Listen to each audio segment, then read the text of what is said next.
پھر میں کہہ رہا ہوں یہ خزانہ ہے جو ہم نے آپ کی خدمت میں پیش کیا ہے،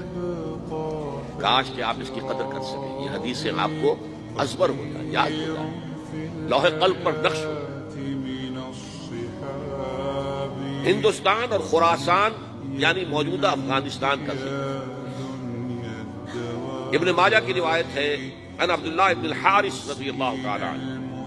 قال رسول اللہ صلی اللہ علیہ وسلم یخرج ناس من المشرق یؤتئون للمہدی یعنی سلطانہ، یعنی سلطانہ دونوں طرح سے پڑھ سکتے ہیں۔ حضرت عبداللہ ابن حارث فرماتے ہیں رضی اللہ تعالی عنہ،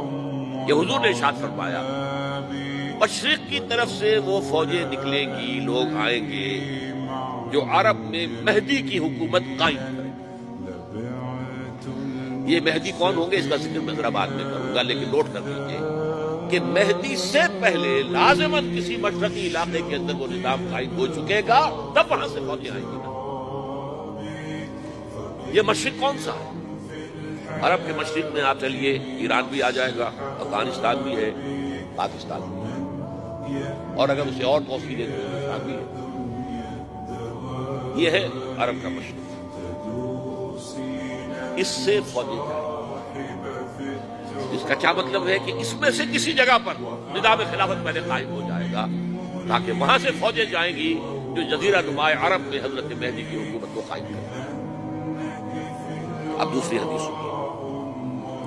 یہ سنن ابن ماجہ کی حدیث کی میں نے آپ کو سنائی، آپ نے پڑھی۔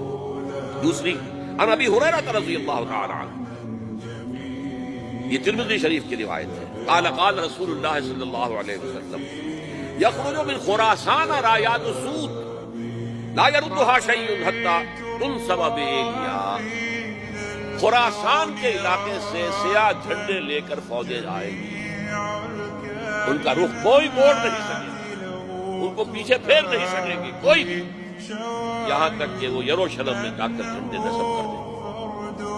ایلیا حضور کے زمانے میں یروشلم کو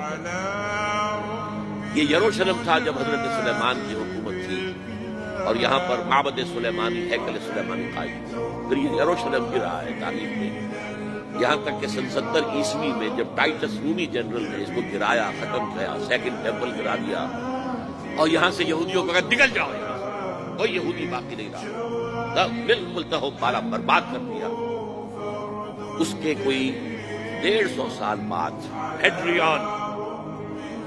رومن ایمپرر ہیڈریان، اس نے پھر دوبارہ آباد کیا اسے، 150 سال تک یہ بالکل بنجر اور بالکل غیر آباد رہا۔ اب ہیڈریان نے جب آباد کیا تو اس کا نام ایلیا ہے۔